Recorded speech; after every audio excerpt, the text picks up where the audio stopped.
मेरा फोटोग्राफी करने का मकसद सिर्फ दो चीज़ों के ऊपर होता है। एक तो मैं आर्कियोलॉजी का स्टूडेंट हूँ, मुझे हेरिटेज से बहुत ज़्यादा प्यार है और मैं अपने शॉट्स के ज़रिए पूरी दुनिया को दिखाना चाहता हूँ कि पाकिस्तान में हेरिटेज कितना रिच है। मेरा नाम सलमान इम्तियाज़ है और लाहौर में मैं रहता हूँ। मेरे पास इस टाइम 30,000 से ज़्यादा के क्लिक्स पड़े हुए हैं जो कि मैंने मोबाइल से बनाए हैं और 10,000 मेरे शॉट्स हैं वो कैमरा से हैं। ज़्यादातर मैं मोबाइल की फ़ोटोग्राफी यूज़ करता हूँ। मैं बेसिकली फ़ोटोग्राफी मोबाइल से करता हूँ। ये मेरा मोबाइल है।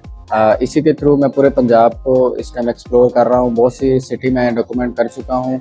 चूँकि मेरी फील्ड आर्कियोलॉजी है और आर्कियोलॉजी में फ़ोटोग्राफी का एक बहुत अहम रोल है। बहुत सारे यंगस्टर्स जो हैं जो कैमरा अफोर्ड नहीं कर सकते, मैं उनके लिए एज आ मोटिवेशन बनाता हूँ कि आप मोबाइल से किस तरह अपने हेरिटेज और बाकी सारी चीज़ों को प्रिजर्व कर सकते हैं।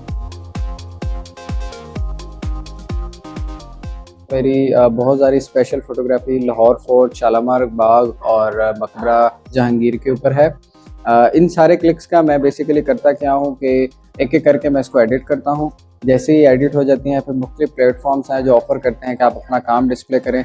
सो मैं अपने क्लिक्स उनको सबमिट करता हूँ। उसके बाद वो अपनी नुमाइश जब लगाते हैं तो मेरे क्लिक्स वहाँ पे डिस्प्ले होते हैं। अलहमरा आर्ट काउंसिल में मेरी एग्जीबिशन लगी थी, वहाँ पे भी मेरा क्लिक जो है डिस्प्ले हुआ था। पाकिस्तान हिंदू काउंसिल में मेरा एक शॉट जो है उनकी बुक का हिस्सा बना जिसके ऊपर मुझे प्राइज़ भी मिला था। रिसेंटली पंजाब आर्कियोलॉजी डिपार्टमेंट जो कि सीएम पंजाब ने एक कंपटीशन करवाया था, उसमें भी मेरा शॉट जो है वो उन्होंने डिस्प्ले किया था और जिसकी वजह से आल पंजाब में मुझे फर्स्ट प्राइज़ मिला था।